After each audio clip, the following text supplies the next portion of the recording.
Go ahead, Jake. What is going through your mind when you just can't miss your outdoor performance like that? Yeah, it's fun. It's just playing with a lot of joy, and I think the second half, like our competitiveness as a team rose, and like that's like a contagious thing. So I thought like my mindset when I see guys like digging in, playing hard, it's like that gives me life too. So it was nice. It was nice to get to win.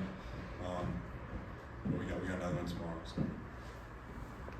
That puts you, right on the precipice of qualifying for the postseason. How much is making the playoffs sort of on your mind at the moment? Yeah, it's kind of it's everything. Like I want to win really bad here. I want to go to the tournament, both tournaments, Ivy Madness, March Madness. But I think in the moment you're just trying to win that game so bad, and now it's over. Like it's a good feeling, and I think guys are like really.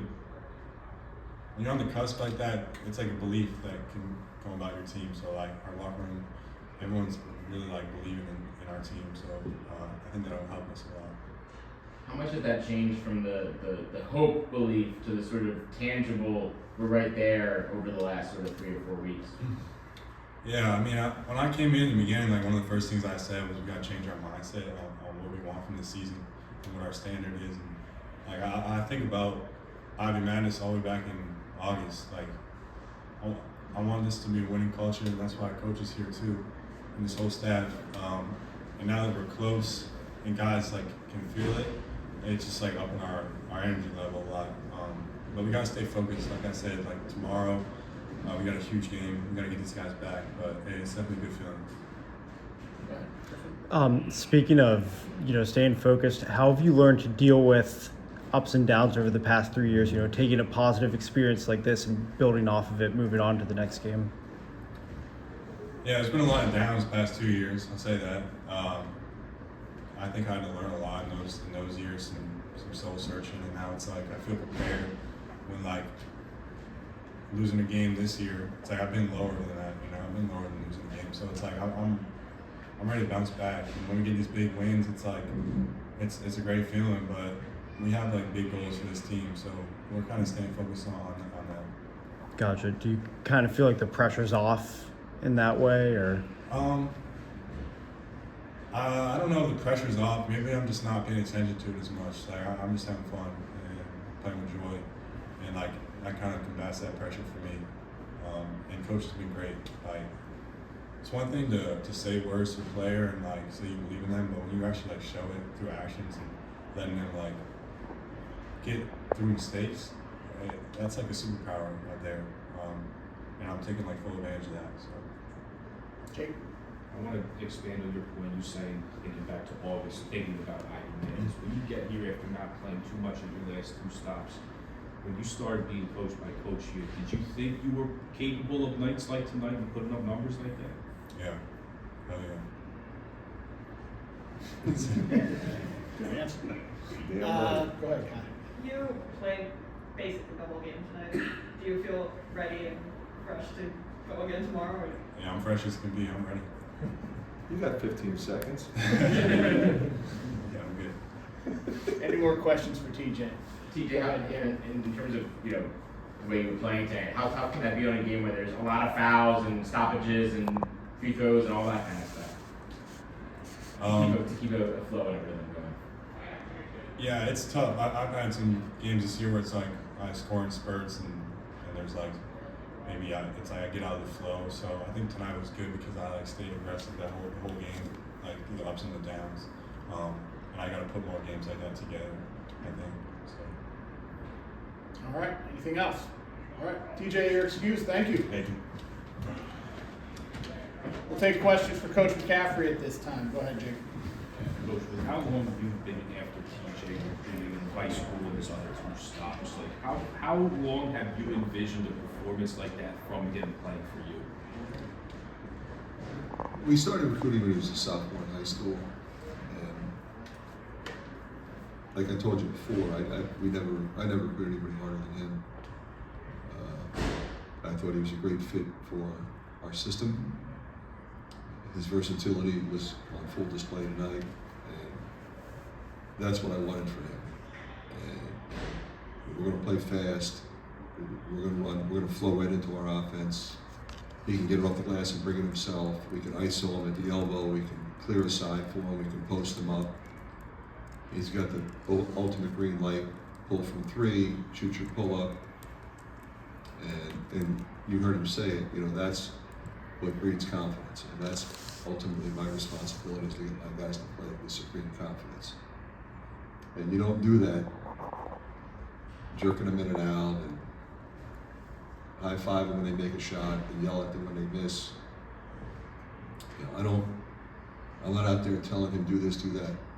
I want him to think for himself. He said it, you know, he learned a lot in the last 2 years. Yeah, he didn't play much, but he watched. He was around some really good players at a very high level. And he saw what to do, what not to do. And his maturity and leadership from minute one since he got here has been impactful to everybody else.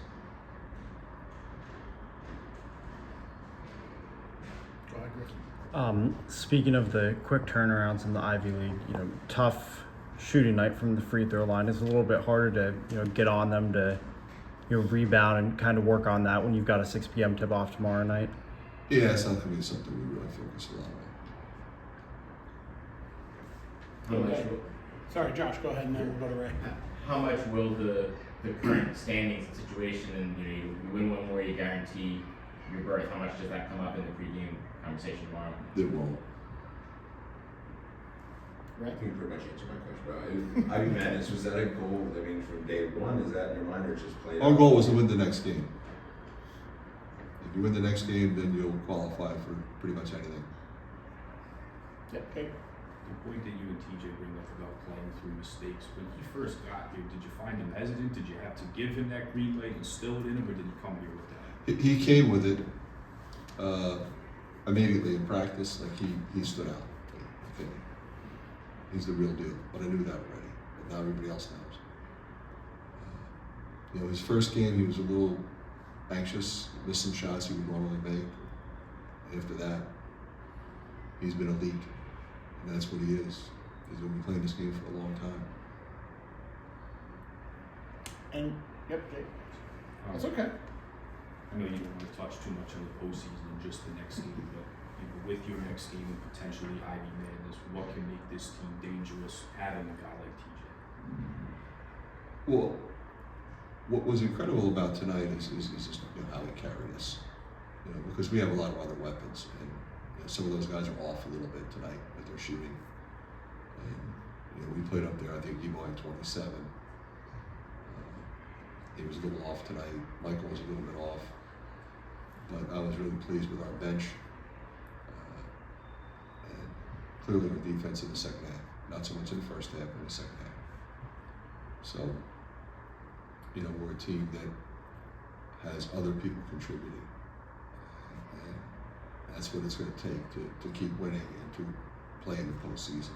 You know, you need multiple people producing. And you produce in different ways. It's not just, okay, you go off the bench, you give us points. But you give us rebounds, you give us defense. Like Lucas Luth tonight, he was tremendous. I don't think he scored. 1 point. 1 point. You know, 6 rebounds, he's flying around. He's guarding small guys, guarding big guys, he's fighting the post, moves the ball. Winning player. Not so much tonight, but Michael's play over the last few weeks, how do you feel like he's kind of stepped up over the second half? He's been terrific. I mean, he's been terrific in practice, terrific in the games. He came through for us in the second half, made some big shots, made his free throws, handled the ball. He's just steady, both ends. Last question right here, Jake. As you move into March here, I mean, with all the coaching experience you have, all the different leagues, and just how much more urgency do you need to play with as the Cal returns to March? You know, I think what was great about tonight was the resiliency that we showed, and the attention to detail in the second half. We needed both halves moving forward. You know, early on we were a little sideways, and they got up on us double digits, but we didn't panic. That's what you have to do. But the further this goes, you got to do that in both halves. All right.